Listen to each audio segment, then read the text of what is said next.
ஆனா அவங்களோட அவர் பேட்டிங்கும் டெப்த்தா இருக்கு. கடைசியில சசாங்க் சிங் வந்து பயங்கரமா ஆடி குடுத்துட்டு போறாரு. ஸோ அத யூஸ் பண்ணிக்கிறாங்க. சரியா அவங்களோட ரிசோர்ஸ சரியா யூஸ் பண்ணிக்கிறாங்க. எல்லாரும் நல்லா அண்ட் பண்றாங்க.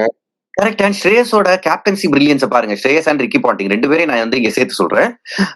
அதாவது ஸ்டாய்னிஸ் இருக்காரு. Reputed international player. அவர் அனுப்பாம சஷாங்க் சிங் அனுப்புனாங்க.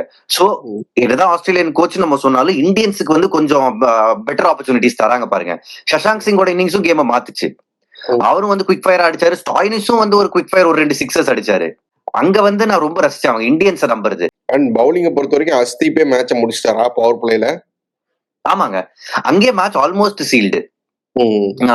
3 விக்கெட், 3மே பெரிய விக்கெட். நிக்கலஸ் பூரன் எல்லா மேட்சும் இதே மாதிரி தாங்க அவுட் ஆயிருக்காரு. ஆயுஷ் மாத்ரே பால்ல இதே மாதிரி தான் அவுட் ஆனாரு. எல்பிடபிள்யூ ரவுண்ட் த விக்கெட் வரும்போது எல்லா மேட்சும் அவர் வந்து ஸ்டம்புக்கு வர பால ரொம்ப அக்ராஸ் த லைன் லெக் சைட்ல ஸ்கொயர் லெக் பக்கம் அடிக்க பாக்குறாரு. அதுல 4 எல்பிடபிள்யூ இந்த சீசனே. அதை தவிர ஒரு 2 தடவை போல்டும் ஆயிருக்காரு அந்த பாலுக்கு ரவுண்ட் த விக்கெட் நேரா ஸ்டம்புக்கு வர பாலுக்கு. அந்த டைட்டா போடுற பால் எல்லாமே அவருக்கு பிரச்சனையா தான் இருக்கு இல்லையா? உள்ள கரெக்டா உள்ள இறங்கி ஆங்கிலின் ஆகி வர பந்து எல்லாமே வந்து பிரச்சனையா தான் இருக்குன்னு நினைக்கிறேன். தொடர்ச்சி அவுட் ஆகுறதையும் பாக்குறோம்.